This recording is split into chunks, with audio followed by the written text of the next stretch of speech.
Today's conversation is with Gord Miller. Gord was Ontario's Commissioner of the Environment for many years. I met him during that time. He's had, he knows a lot about environmental issues. And I think it'll be really interesting to hear how Gord got to where he is and what he's doing right now. Hello, my name is Colby Ramers. I'm a student with the University of Guelph, and today I'll be talking to Gord Miller through this podcast. And yeah, let's get started. Let's go for a basic question first. How'd you get started in your career, in your field? The University of Guelph, of course. I have 2 degrees from the University of Guelph, biology, bachelor's in biology, and a master's degree in ecology. What made you want to go into those fields? Well, I've had an interest in ecology since I was quite young, first stages of high school. And you have to remember the times. That was in the 60s, really. The search first at high school, and the discipline of ecology, the concepts of ecology were just emerging. So it was a new thing. It was a new set of concepts and a new field. So encountered books on it in the high school library and went from there. There's a famous book. There's a Odin brothers, Odin and Odin. It's the paper, the original paper. They read on the structure and function of ecosystems. And then it's up to follow with a book by Odin and Odin. And that was the origin of it. Cool. So what are some of your favorite achievements through your career or your personal life? I'm 73 years old. That's a long list, I like to think, right? Yeah, for sure. Well, your favorite achievement has always got to be your children and your grandchildren. So I know that's beyond your life experience, but it is nonetheless. I met my wife at the University of Guelph, and we're still married after we married 52 years. That's an achievement. Oh, wow. That's awesome. And I'm still kicking at 73. That's an achievement. I was what they used to call a district officer of the Ministry of Environment, and I oversaw the first, what they call an integrated office of the Ministry of the Environment back in the early 1980s. I have all scientific papers published, authored chapters in, I don't know how many books now, 4 or 5 books. Oh, wow. All technical scientific stuff. I became the first environmental commissioner of Ontario.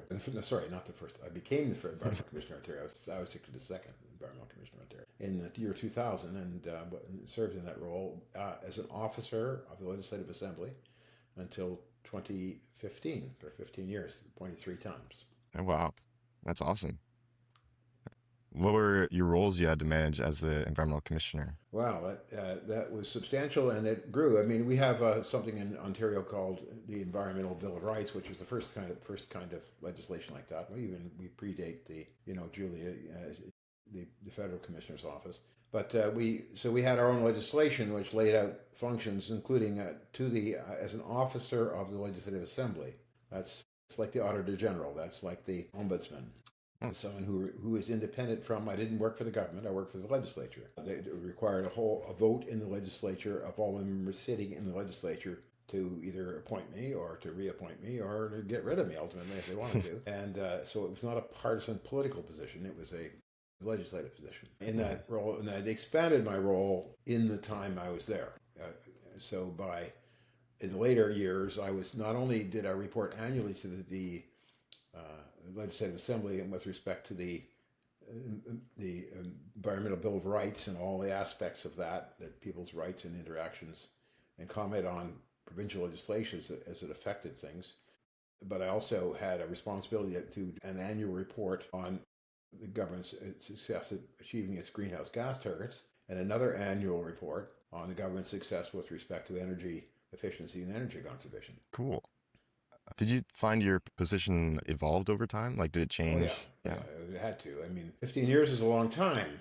For someone your age, you would appreciate that. Yeah.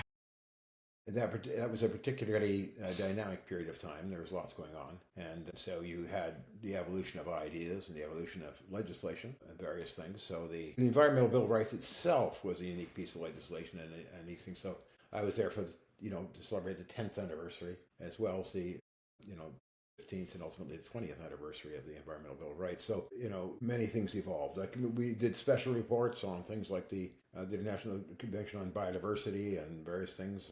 So the events were happening in the world as well as events happening in Ontario, and things were changing. And in Canada, the dimensions of your role and the functions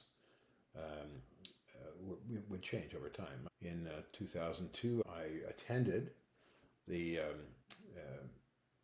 what's it called, the World Summit on Sustainable Development in Johannesburg, which was the 10th anniversary of the first World Summit. In 2000, sometime in I think about 2010, I sent one of my managers to Japan for the International Summit on Biodiversity, and I went in 14. I went to 2014. I went to to Lima, Peru, to the Conference of the Parties under the Climate Change Initiative, the International Conference of the Parties in 2014. I was also there in Paris in 2015, but I was no longer the commissioner at that point. I had retired. Yeah. But I was there nonetheless in Paris in 2015 for what was the major COP meeting from the climate change, and that's when the international agreement was first signed in Paris in 2015. So that's lots of water under the bridge. Yeah, for sure. That makes sense. Do you think for workers in like this field, like conservation and environmental fields, do you think there's like a future in these jobs? Well, of course there is, but you got to get off your ass and do something. When I was at the University of Guelph in 1972, as a first-year student, I was in the protests against what? Arrow's contribution, which is still going on.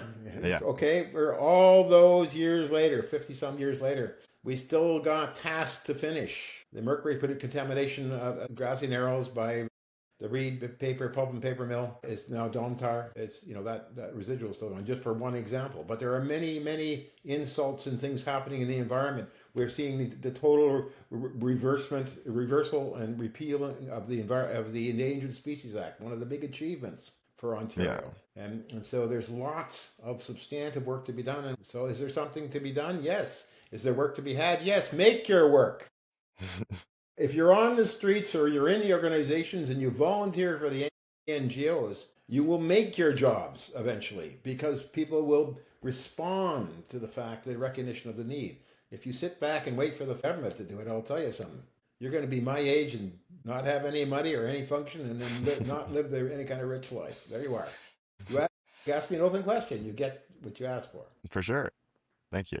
Is there any like main themes or connections you think students trying to do your work in your career would want to know? Get on it. I mean, you couldn't this current in the province of Ontario, notwithstanding Canada as a whole, and there's still stuff there too. But I mean, in the province of Ontario alone, there is profound activity going on and things that are being done improperly and wrong, and that are violating the biodiversity heritage of this province. And nobody's saying shit. Okay. I still chair something called Earthroots, which is an NGO which has existed for 30-some years, and we do our bit. We do what we can, but we're small. We need, and most of us are old too, by the way, and you need the youth, the energy, and the drive. I mean, you can sit back passively with your these instruments that everybody carries and does this all the time, and be a passive. You can watch it on TV, or you can be part of it. That's the choice you make. And it's being part of it is not easy, but it is what's required. And so the world of tomorrow, if you're going to have jobs and roles, substantive roles, you've got to make those roles. You've got to create that world. You can't see it on TV, and people who run this will not hand it to you and will not give it to you unless you fight for it. That makes sense. Yeah, for sure. So during your time as the Environmental Commissioner of Ontario, what environmental issue do you think had the most significant impact on Ontario's policies? Well, I think in terms of Ontario's policies, notice what you said in your question, there is no question about that. And the answer to that is the Environmental Bill of Rights itself. Because for the very first time, by legislation, it required the government to go to the public and allow the public to participate in environmental decision making. It didn't mean that the public could make the decisions or stop things, but they could participate. Their voice could be heard by law. Now, the current government is violating that, by the way, but nonetheless, for many years, during the period of my term from 2000 to 2015, the people of Ontario, for the first time, had the legitimate right and power to engage the government on policy decision-making as it related to the environment. That was profound. It didn't exist before. Before, there was good things done in the 70s, 80s, and 90s, But they were done just because the weight of public opinion was behind, but people weren't actively participating in the same way, aside from the protests and tearing down a few things. But the EBR gave substance to that participation. And that's why there is no environmental commissioner's office in Ontario anymore, because the government, more recent governments have recognized, oh, we can't have that. We can't have the people participating and being informed and being able to comment. And remember, being able to comment is just a right to comment. It's not, you can't change, you can't stop things. If the government wants to do anything, they can do it. They have the power. They can get the votes on the floor. But people should have the right to express their opinion. The people who are making those votes on the floor should know when they are doing something that is against thoughtful people in their population. And they can do it if they want. And they're there to make their own decision. But they should do that with the knowledge, not in ignorance. They shouldn't be ruling this province and making decisions in absolute ignorance of the will and the concerns that are legitimate concerns raised by the people. So the Environmental Bill of Rights was, by beyond all measure, the most significant piece of legislation. There were other significant pieces of legislation, but you asked me about within the policy context in the province of Ontario. Absolutely. Sure, that makes sense. You want to ask me some other significant pieces of legislation? I'll tell you what they are. The Crown Forest Sustainability Act was one of the most profound pieces of legislation that have to do with managing our natural forests. Very, very important. Sweet. Do you think with like all the new social media stuff, do you think people can express their opinions more freely about this stuff? They can if they wish to. But examine that question. You young people use these social media things. What are they doing? They're trying desperately to shut them up and to censor them, right? I mean, that's why. Because of just what you said. Because for the first time, back in the 70s, if you wanted to get a youth movement towards something, it was hard. There was no internet. There were no fax machines. There was nothing. There was like phoning and networking and calling people and sending letters. Like, people get a kick out of that fact. You can't even write in long form. People actually communicate. Most of the function of the policy world was initially handwritten and then typed by typists who worked in your office and put a letter in an envelope and mail it. So, but nonetheless, it was very hard to communicate and exchange ideas. It happened. We managed to do it. And that's why so much activity was going on in university campuses, by the way, because the young people are all there and they can actually physically go and meet up with each other. So picture that, you're going from that world in which we accomplished, I think, a substantial amount, to a world of infinite power communication. Yeah. Tap, zoom, talk to anybody around the world, flash pictures. So what are they doing? They're trying to censor that as much as possible. Yeah. So you have the expertise and knowledge, which is the huge advantage.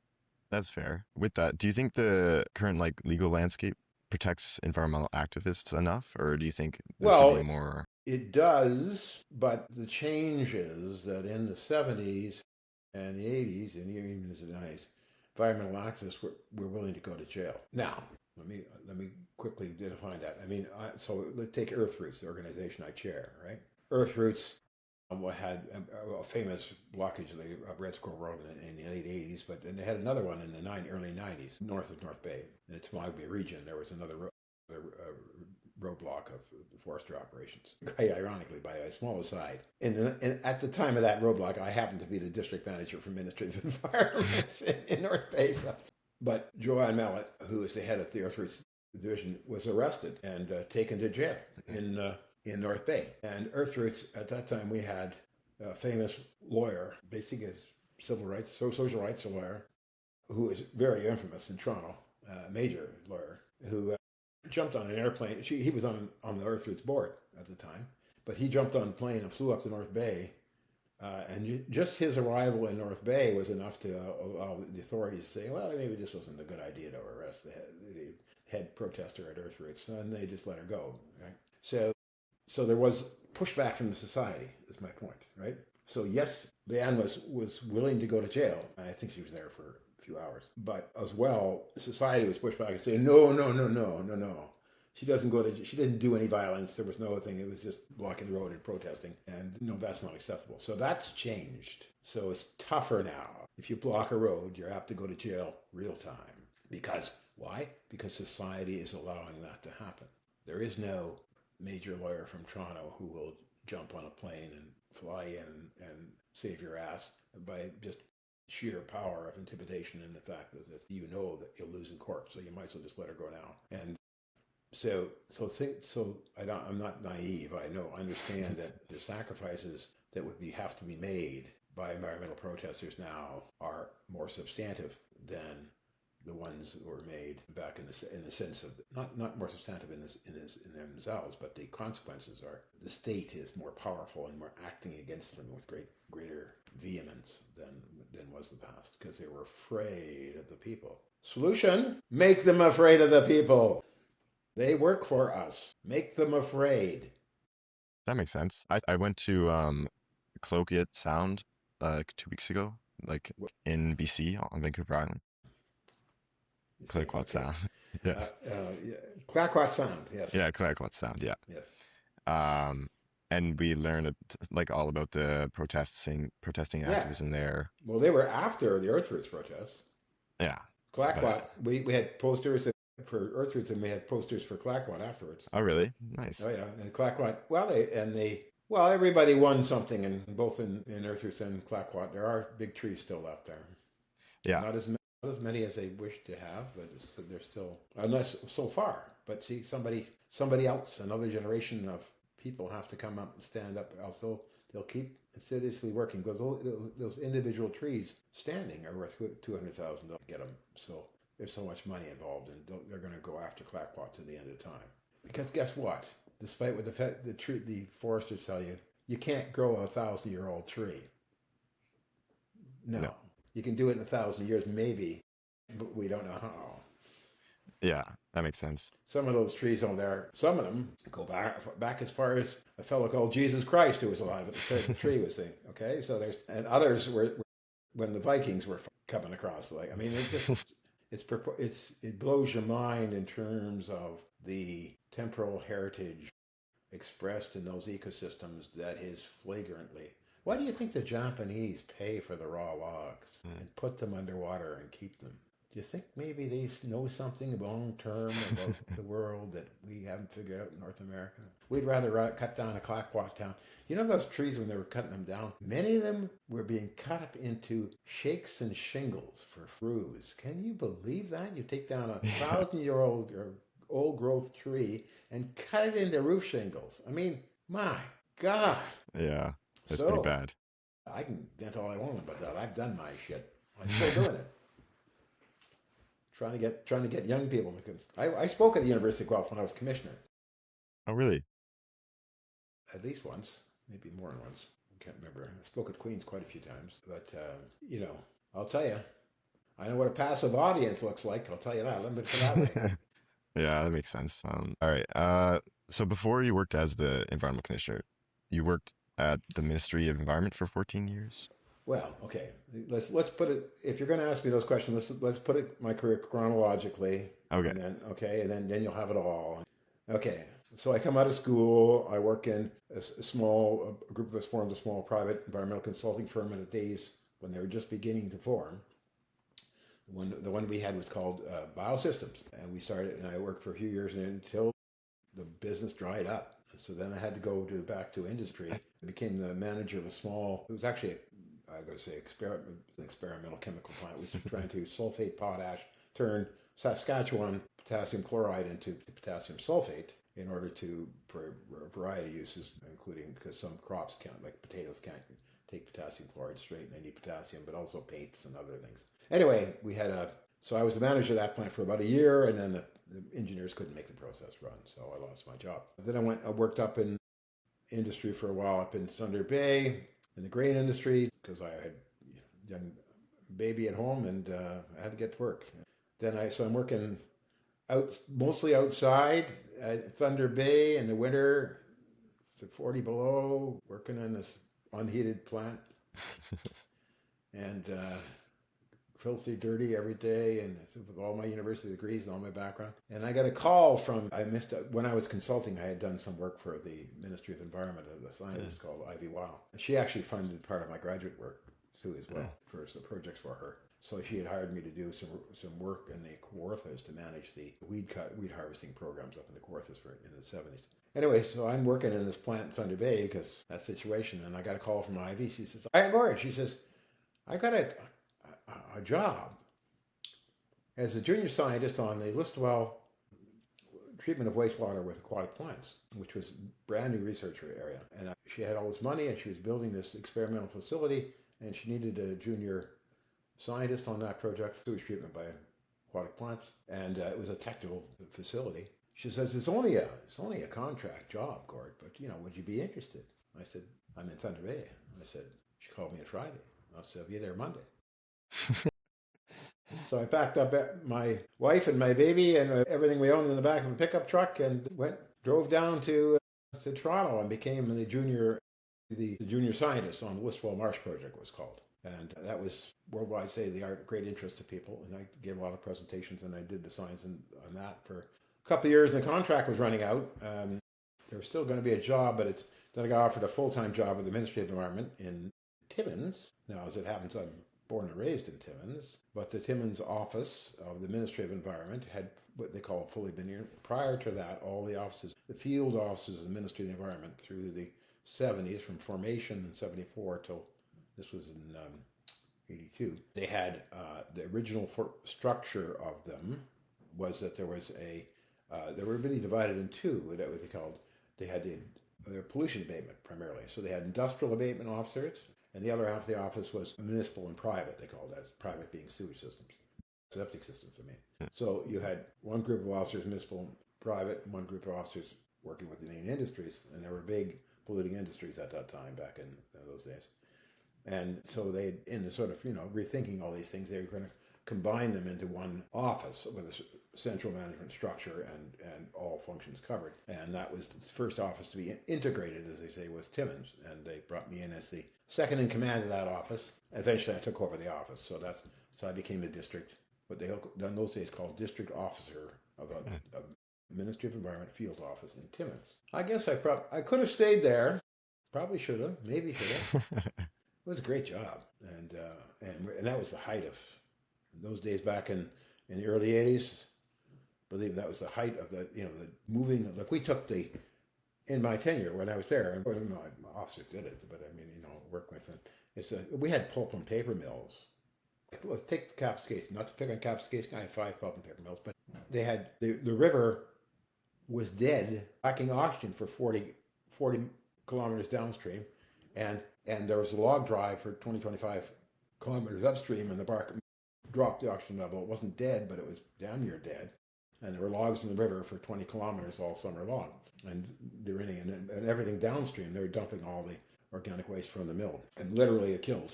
We put what they call control orders on those places and to cause improvement. Got the logs out of the river, and we're improving the treatment and changing the treatment. By the time we kept on going, 2 years after I left, they were catching pickerel right at the mouth of the... Oh, wow.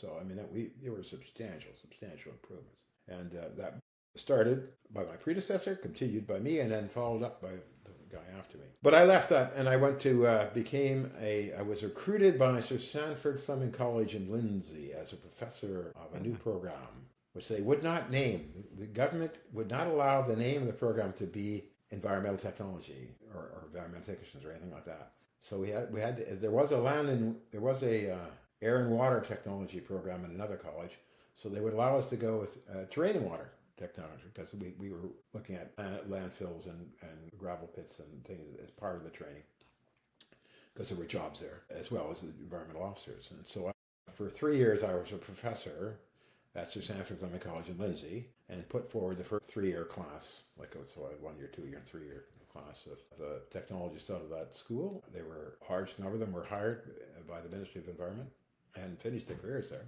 But then I left. Then I was recruited by the ministry itself after placing a lot of these people. The ministry said, "How would you like to be manager of training and development for the entire Ministry of Environment? And we'll give you these big budget and stuff."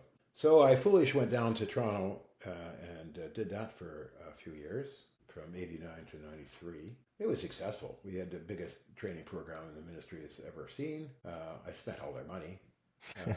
And I think I accomplished quite a bit. I did things like I can confess to this public that one of the indecencies that was going on is still going on to some degree, but the northern communities, the First Nations people in the northern communities up on Hudson Bay there, and James Bay, they had like lagoons and water treatment facilities and things to some varying degree of quality. It's federal lands, it's federal jurisdiction under those reserves, hence all the discussion about the federal government not funding them properly.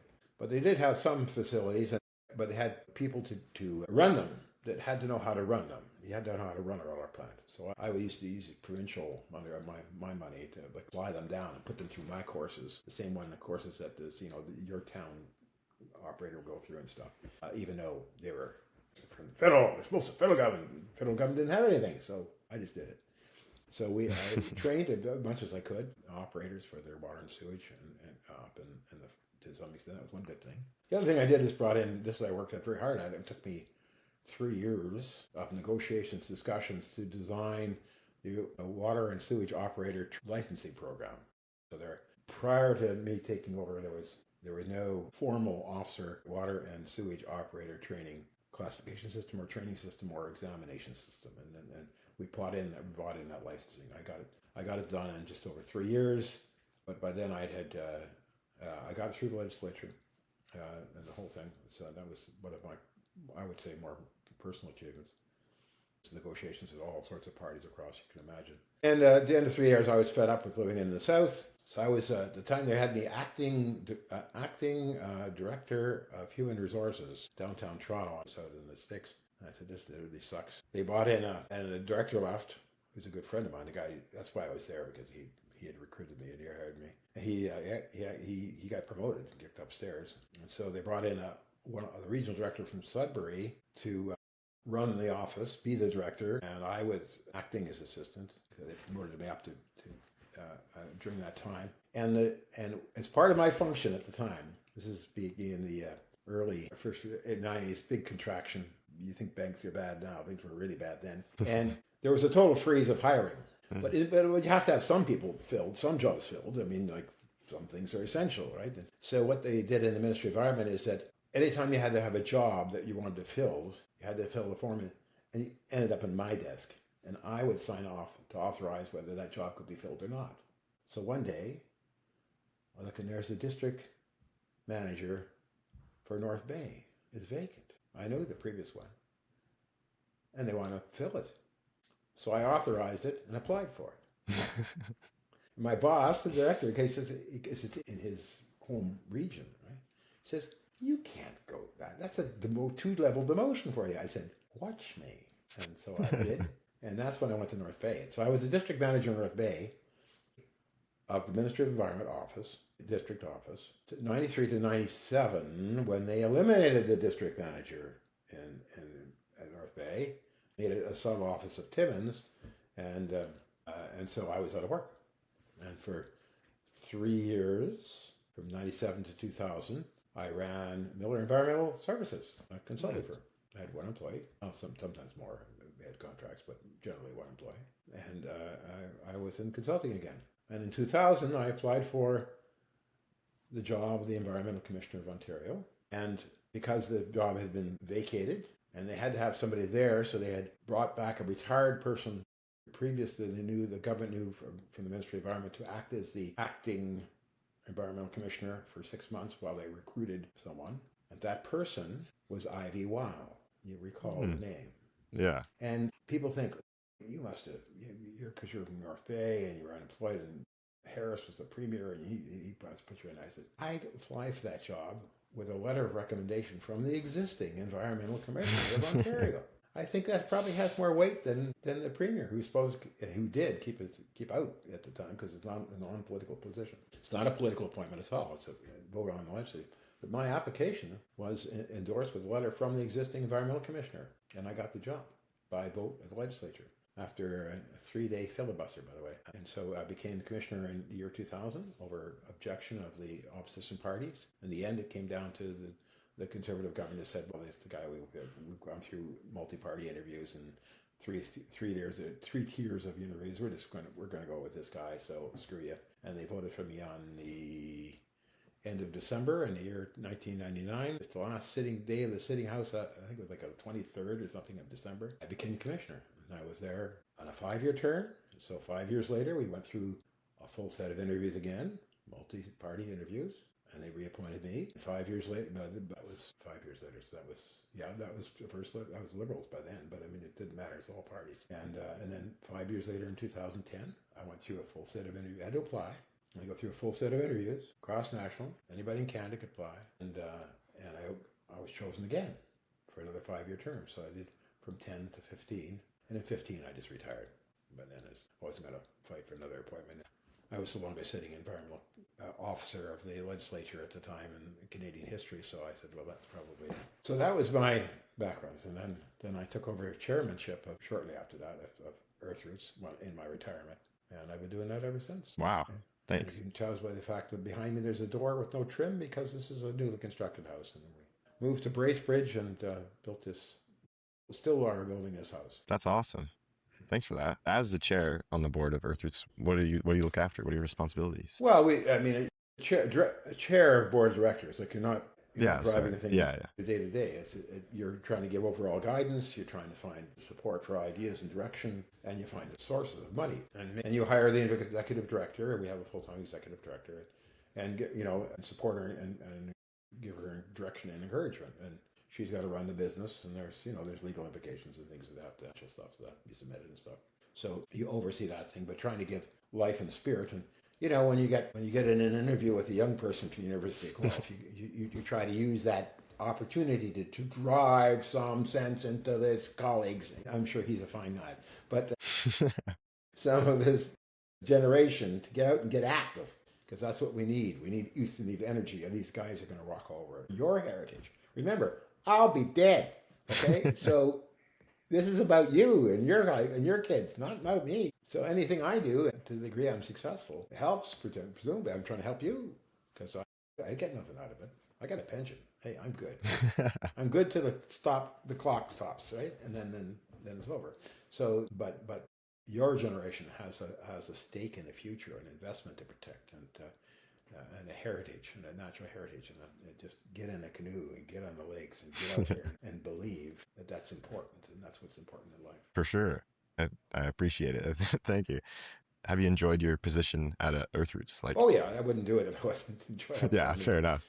I mean, I see it in a very modest sense. When I was commissioner, I was very powerful. And it was a very focused time, and there was a lot going on. And I went through three premiers. The last one, McGuinty, was a very committed premier. And so were the other two, for that matter.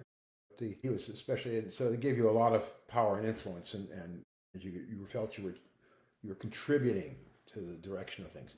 As chair of Earthroots, it's much more modest than that. Let's put it that way. But you're still making a contribution. And I think one of the contributions that I'm making it right now, is to tell your generation and other people about what we learned or what we had. Because it's very easy. One of the tools I call them the globalists, but these people in power do now is to make you forget, or make you distract your attention from that tremendous value and heritage that we had and still have.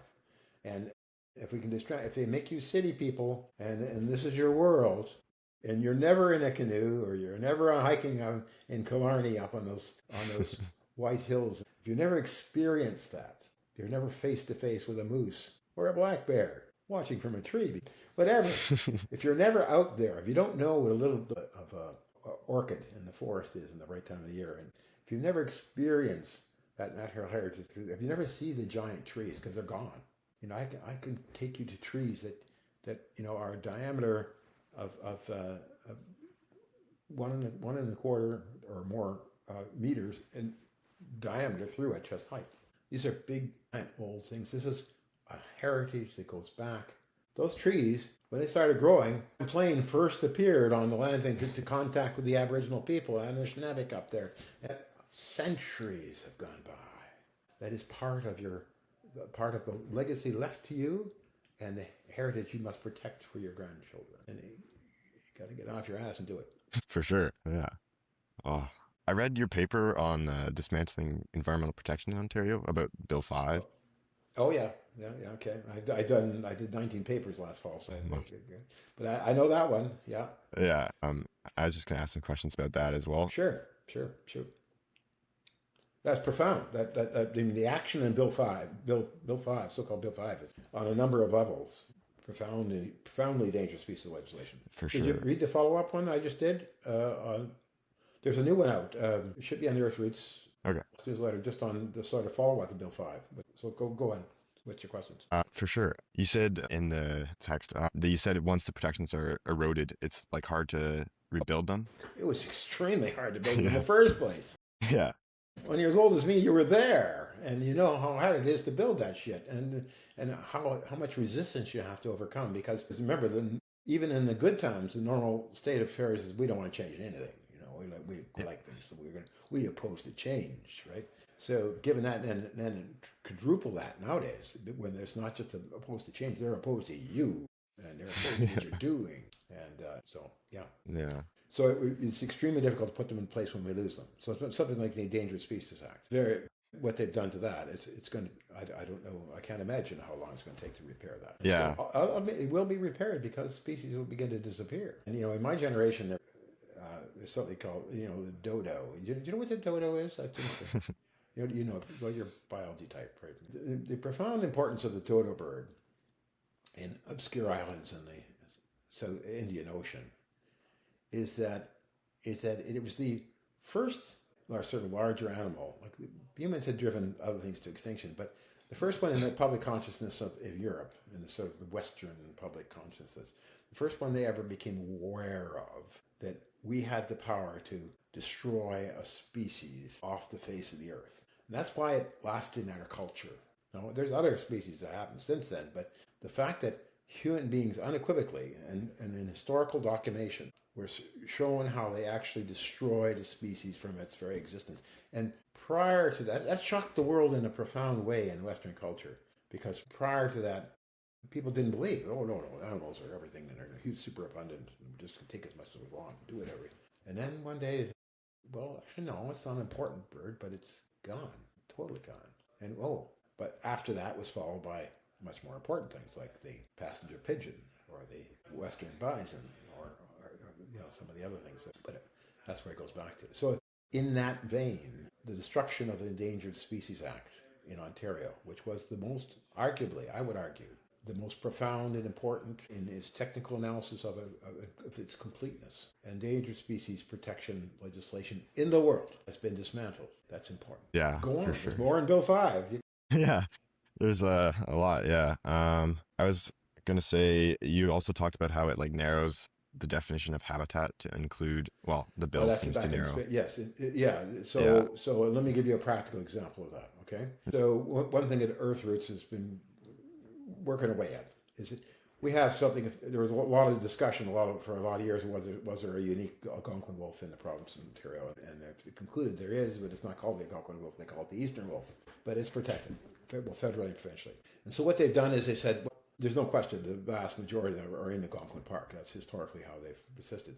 So what they said, but there are all sorts of people who still love to kill wolves. So they produce a rim around the outside of not just Algonquin, some of the other parks as well, and they banned hunting of canids, so no wolves or coyotes are hunted or trapped in those other things. So in the name of protecting habitat to try to protect and expand the species, right? So that was habitat. So Earthroots has been saying for years now, say, well, okay, but we know the eastern wolves have a larger area that they occupy, both east and west of the park, to some extent north, a little bit south, but mostly east and west and a little bit north. So what is that area? And should we be perhaps expanding this protection of their habitat, because we can, so how do we establish that they're actually there? Well, so we have people on snowshoes going out this winter right now collecting poop and urine samples, and we collect them and they send them in to us, and we send them to the University, Trent University, where they're now analyzed for DNA, and we analyze whether not only the direct DNA of what they're having, but their matriarchal DNA from the mitochondrial samples. So we know who the mother is, who the father is, and whether they are classified genetically as a eastern wolf or a gray wolf from further north, or a coyote from further south, or some of the hybridization that goes on, what the gene flow that goes between the populations. That's all. And the long-term objective is to define the habitat, i.e., the area, because wolves, especially eastern wolves, move in packs and they hunt game, big game, largely. They don't take smaller stuff, but they move and they have to roam over a large area. Now, when they den for the production of puppies or pups, and so there are dens, but they're very reclusive and hard to find and only occupied for the time of rearing. As soon as the puppies can move, they move with the pack, right? So what they've done, so our attempt at earth roots, others too, but by example earth roots, was to identify the area of occupancy of the habitat where they hunted, where they reared, where they did all the things that they do in their lives, with the thought long term of extending the protection if we hit some really hot spots, especially. So what this Bill 5 did when they changed the Endangered Species Act is they changed the definition of habitat. No longer is habitat where these animals hunt and roam. Habitat is now only where they den and raise puppies. Okay, so they're cubs, they call them. So where the females choose to form a den and raise their litter to the extent they're big enough to go with the pack. That area is defined under the new legislation as getting protection as habitat. Well, that's absurd because they range and they wide and they can find food and they over a large area. So, but that's a subtle change in legislation that an untrained eye doesn't catch. But someone who's been in the game as long as me, or other people too, I'm not saying I found this, I'm just saying that those of us in the know, those of us who understand what habitat is, say, wait a minute, that's not the eastern wolf habitat. Those are the denning areas. Yeah, they're really important, no question. Try to find one. I tell you, I've been in the woods a lot all my life, and I've seen a lot of wolves. I've never found a wolf den. I found bear dens, bear hibernating areas, never a wolf den, because they're reclusive. So extending the only protection for wolf habitat under the new legislation are the dens. Fair enough. Yeah, that makes sense. Wow. Thank you so much. This has been great.